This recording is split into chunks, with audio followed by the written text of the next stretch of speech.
There is much confusion surrounding the topic of mindfulness. Fortunately, this confusion can be cleared up when we view the subject through the lens of neuroscience. Every time we inhale, whether we know it or not, we have evolved to automatically access the middle bit of our spinal cord, which functions as the core of our sympathetic nervous system.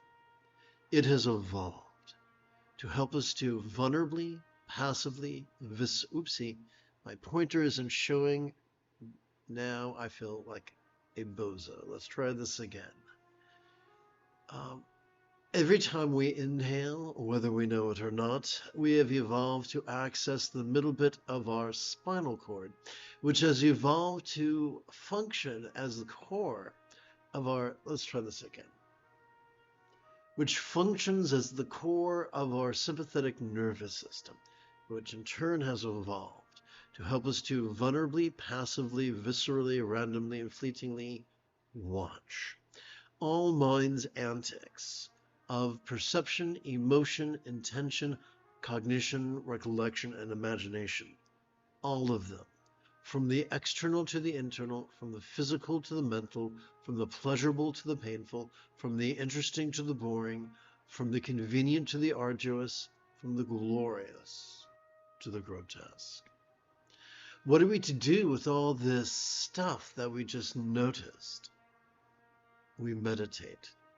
And just as mindfulness is as simple as silently and mentally reciting the verb watch as we inhale, meditation is as simple as silently and mentally reciting the verb rest as we exhale.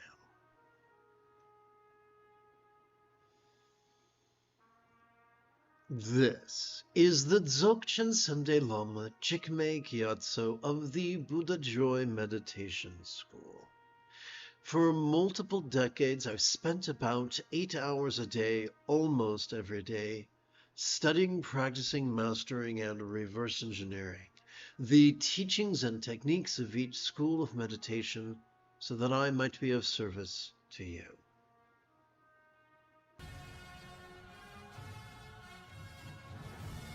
It is Qui-Gon Jinn early Tuesday morning. Come, let us meditate like a Jedi.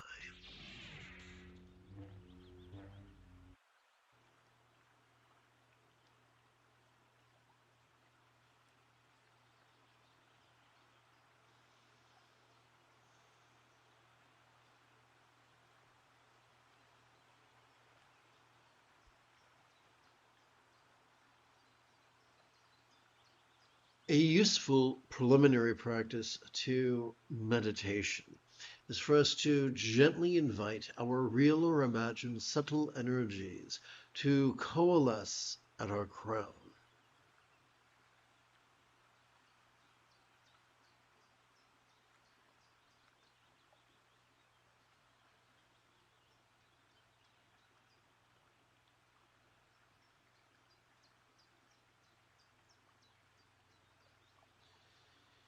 One of the easiest way to do that is for us to assume the Pasadi Mudra, also known as the meditation gesture.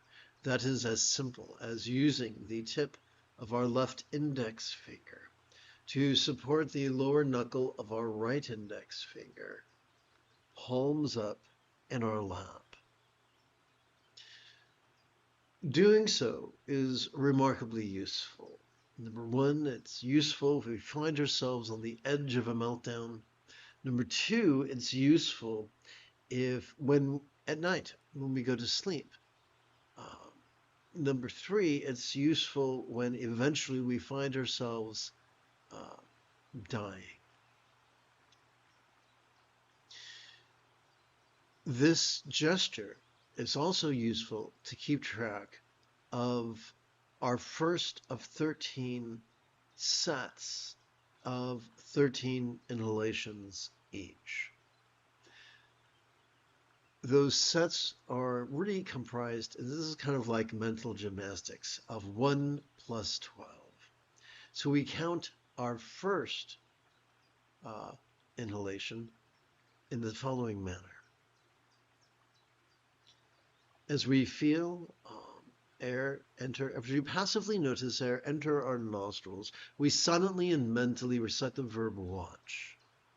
And as we passively notice air exit our nostrils, we silently and mentally recite the verb rest. For sake of verbal shorthand, I might call this our first inhalation.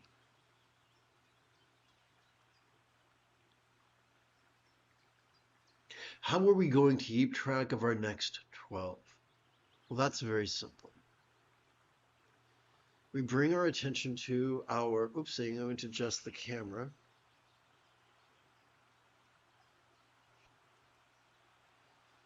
We bring our attention to our right hand and choose to advance our right thumb during each inhalation, placing it first by placing it upon the lower set of creases of our right little finger and concluding our 12 inhalations, or counting our 12 inhalations by resting the tip of our right thumb upon the higher set of creases of our right index finger. Let us practice together as a team right now.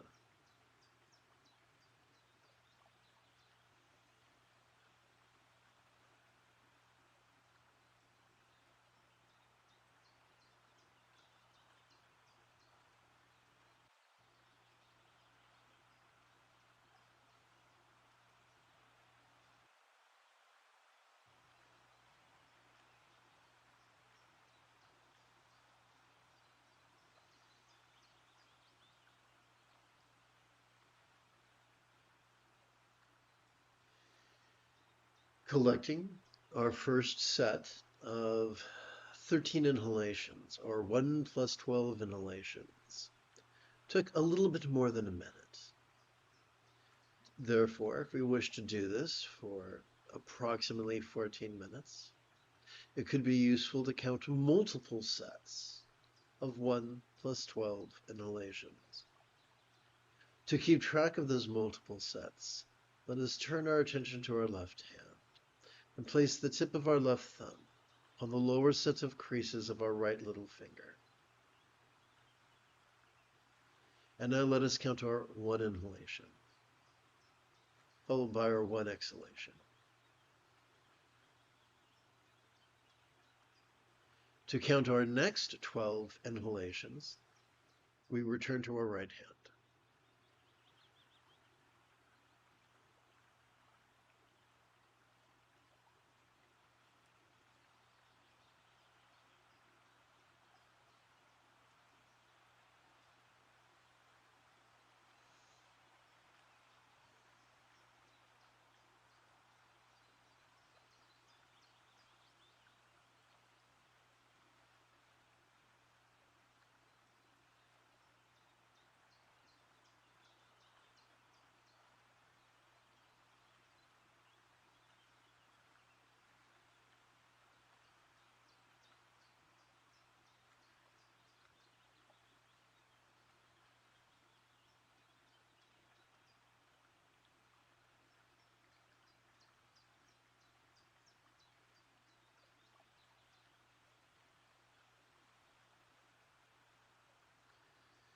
To keep track of our next 1 inhalation, we advance our left thumb.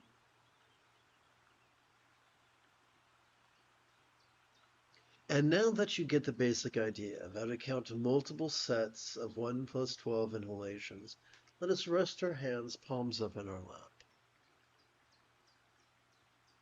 Now remember, this could feel ungainly. Give yourself permission to have a learning curve.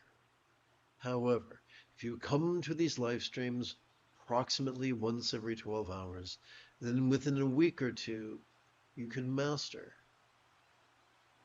this skill set.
let's take a deeper look at meditation.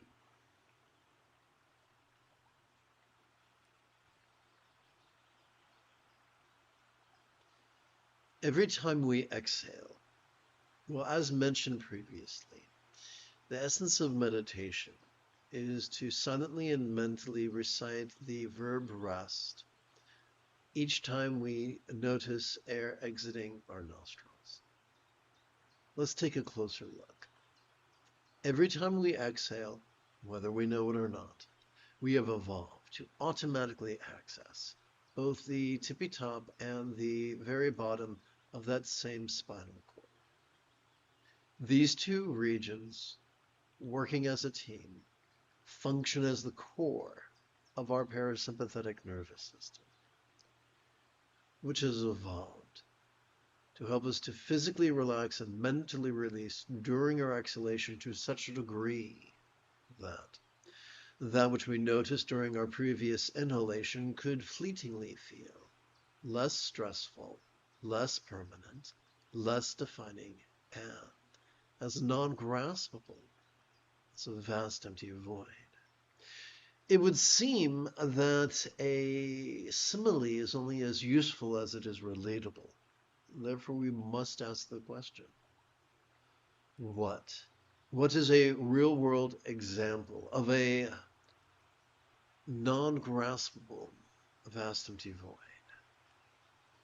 How about the illusion of the infinite azure sky on a bright and beautiful, cloudless morning, which although could feel, which although could look tantalizing to the eye, could feel non-graspable to the hand.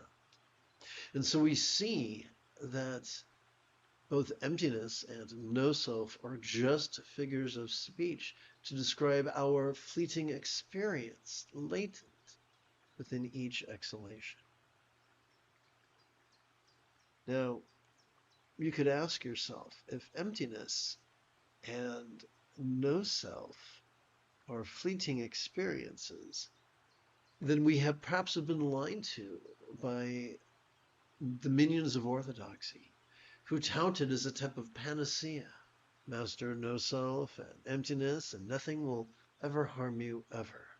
Well, that's malarkey if we're still expected to notice whatever comes up as we breathe in, regardless of whether that which comes up is pleasurable, painful, interesting, or boring.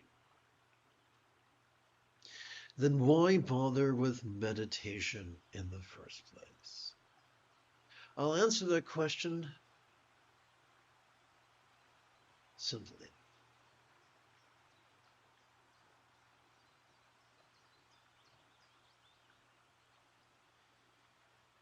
Survival is useful, but it comes at a price.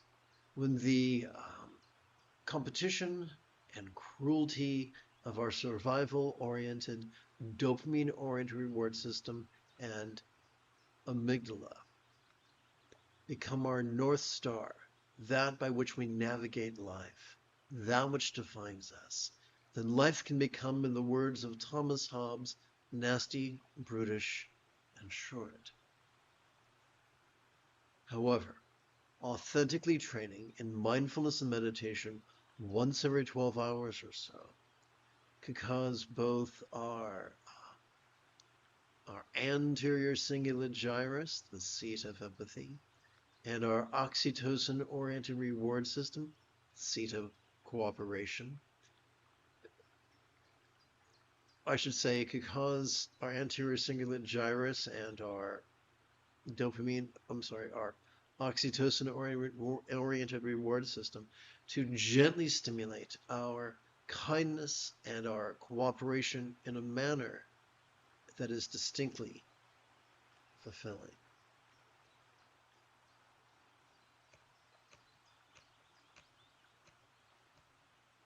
You see, mindfulness and meditation, watching and resting, are the dynamo that turns the wheels and gears and cogs and shafts and pistons of our metaphoric enlightenment machine. What if enlightenment was simply mastery of the Buddha's Eightfold Path? Don't be scared by the word mastery. We've mastered. Mastering a skill set just means we practice that skill spontaneously, habitually, easily, and effectively. As children, we mastered using the commode instead of our diapers. We mastered brushing our teeth, tying our shoes, riding a bike, and then we went to school where we mastered reading, writing, and arithmetic. So here's the cool thing. Simply by playing with watching and resting about once every 12 hours or so, we automatically train in the right view of noticing how things change and how they can cease to fleetingly define us and seem utterly non-graspable. Simply by sitting and breathing and watching and resting, we can so stimulate our anterior cingulate gyrus that involuntarily we practice kind intention, kind communication, kind conduct, and kind commerce. Simply by sitting and breathing and watching and resting approximately once every 12 hours or so, our choices and utterances and deeds could flow, not from contrived calculations, nor from wild scatterness, but instead from love's deeply centered spontaneity. This is known by many things, including right effort or effortless effort or doing without doing or wu wei. It can be known as going with the flow, being in the zone, expedient means, or Buddha nature. You could call it Dorothy if you want to, but simply sitting and breathing and watching and resting as little as once every 12 hours can help us to rapidly master the Buddha's Eightfold Path. Perhaps that is why he explained that one could master his path in as little as 7 days. Let us continue together, sitting and breathing and watching and resting. Good morning. Let me open my microphone here. There we go. If you have any questions, so this is a meditation class. If you have any questions about meditation, this is a great time for you to ask. Oh, let me raise the volume so I can hear you better. Oh,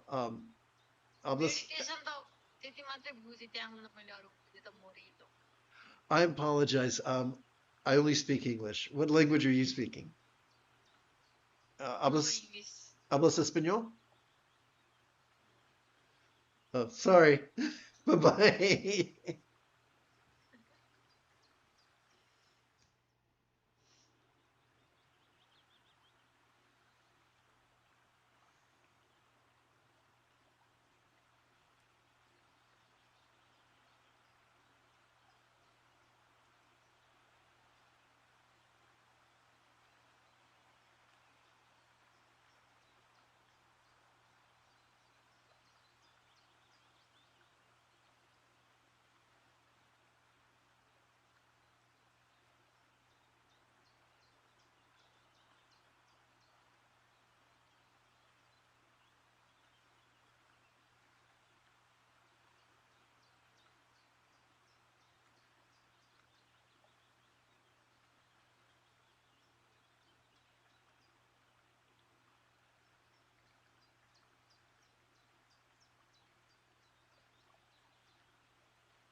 Let us prepare to shift gears.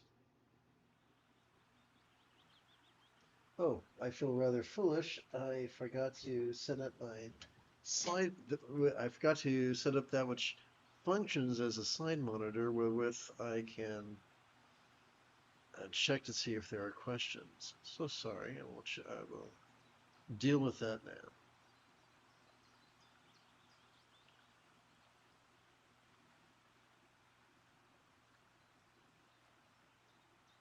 Okay, so I don't see any questions at the moment. Let's switch gears.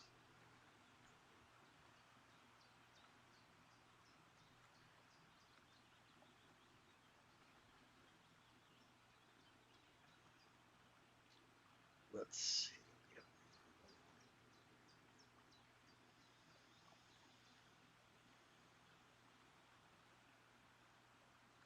Now let us gently invite our real or imagined subtle energies to coalesce in our chest.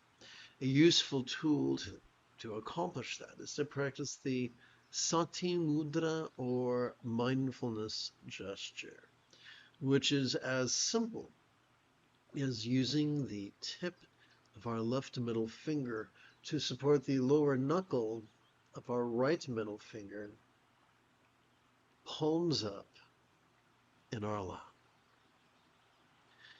Doing so can also help us to keep track of our first set,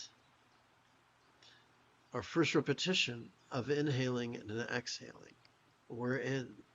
As we passively notice our chest swell with breath, we silently and mentally recite the verb feel. And as we passively notice our chest subtly sink as gently we exhale, we silently and mentally recite the verb rest. This is known as a round or as an inhalation. That's how we count it. So together, let us count our first of 13 inhalations, which I like to refer to as 1 plus 12. So let's count one inhalation.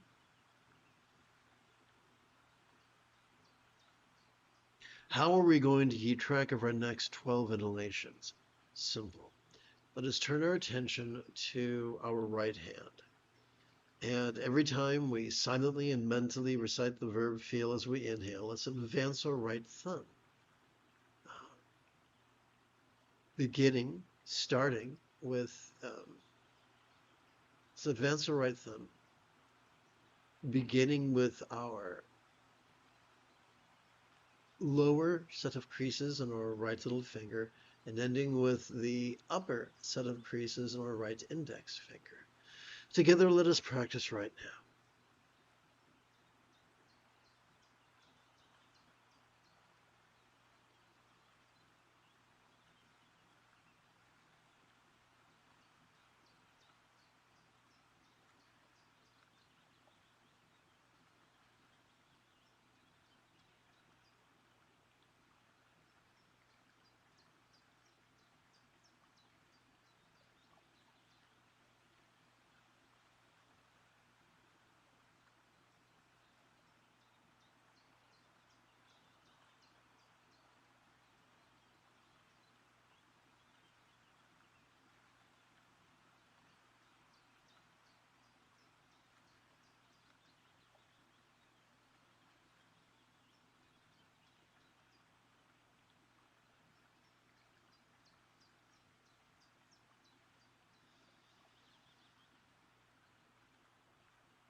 How are we going to keep track of our next 1 plus 12 inhalations? Simple. We turn our attention to our left hand, touch the tip of our left thumb to the lower set of creases on our left little finger, count our 1 repetition of inhalation and exhalation, and for the remaining 12 repetitions, we return to our right hand.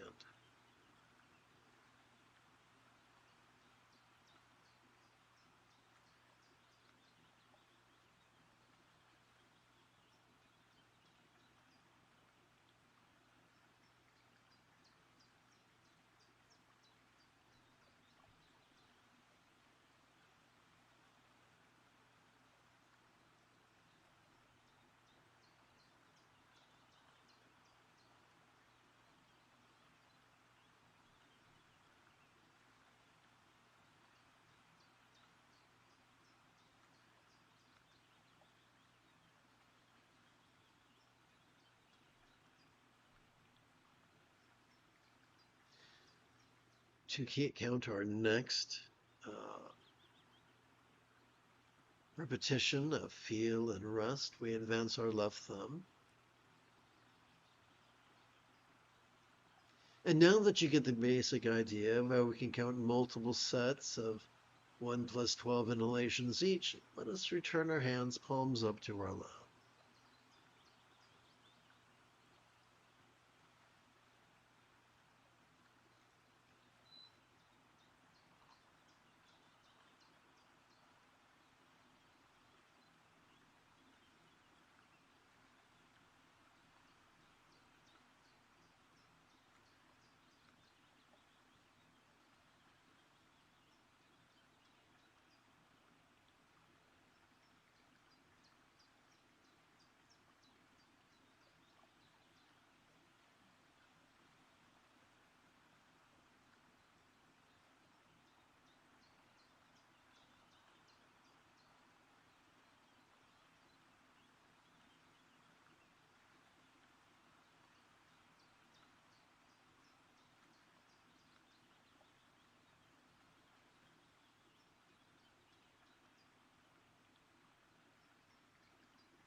Remember, it is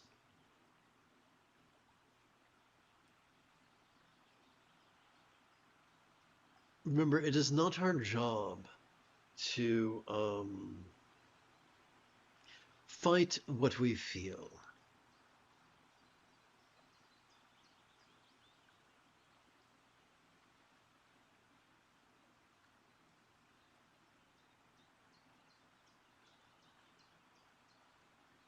Well, that's weird. Okay, so it's not our job to fight what we feel. Whether we feel, for as we relax into our exhalation, whatever fear or peace we might have noticed during our previous inhalation could feel as if it was melting into the simplicity of just emotion. Now you could say, but what if I hate fear? What if I love peace? No worries. As we relax into our exhalation, whatever pushing or pulling we noticed during our previous inhalation could feel as if it was melting into the simplicity of just intention. So we do not lie to ourselves about what we feel or think or will. We notice it and we relax. That's the path in a nutshell.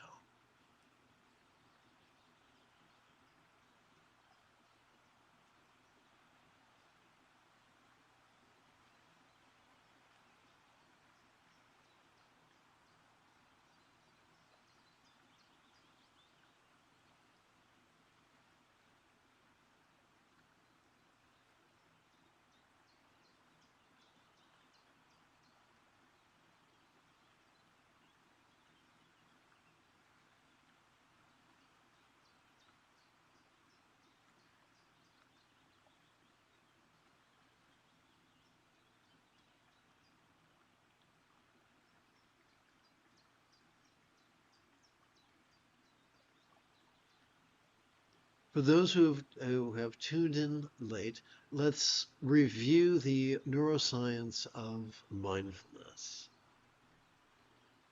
Every time we inhale, whether we know it or not, we've evolved to automatically access the middle bit of our spinal cord, which functions as the core of our sympathetic nervous system.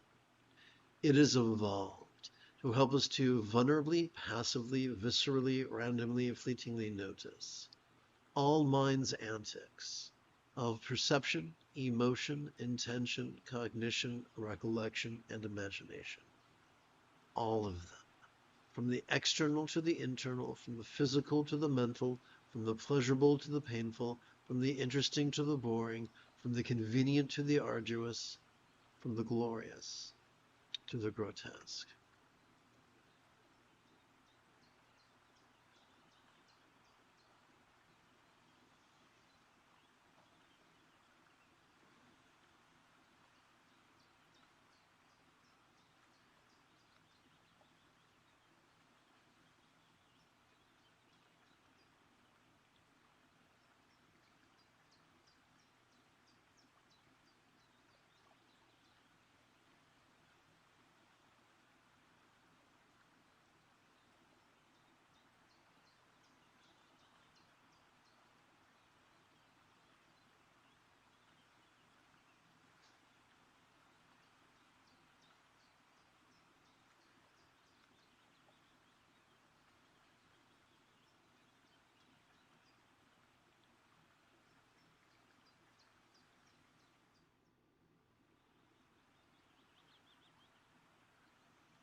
Having sat for the better part of an hour, we might find it refreshing to perform 8 repetitions of what I like to describe as senior citizen squat thrusts. If you wish to join me, that would be lovely. I'm going to take a moment to swing my laptop around.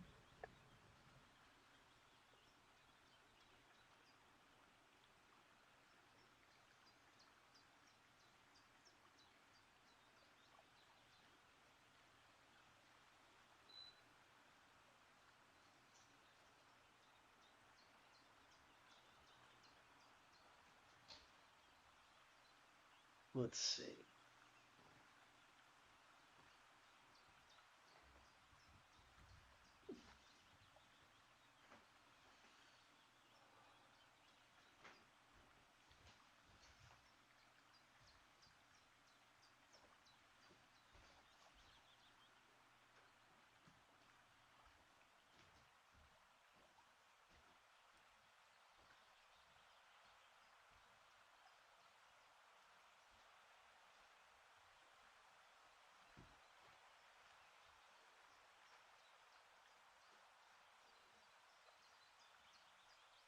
All right, here we go.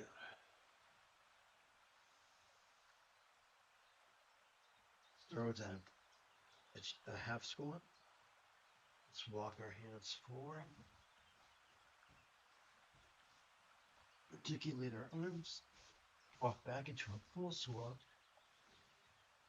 Press with the heels.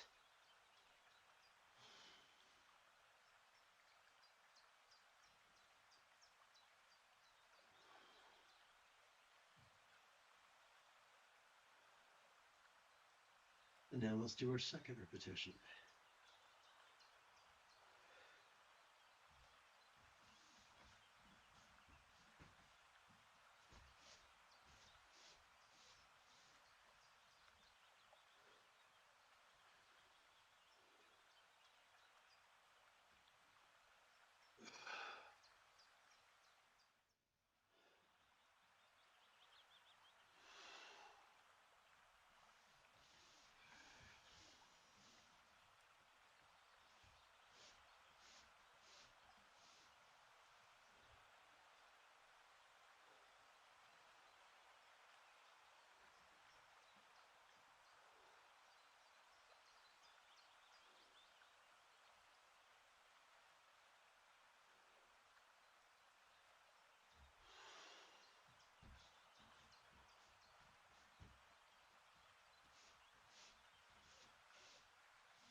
You have taken your first step into a much larger world. If you feel that I have earned it, you could give this live stream a thumbs up. You could even help support this channel. For Meditate Like a Jedi is made possible thanks to the generosity of viewers just like you. And let's try this again. In approximately 11 hours, I would very much like to return to lead today's dusk practice of Meditate Like a Jedi. And if you are as geeky as me, may the Force be with you always.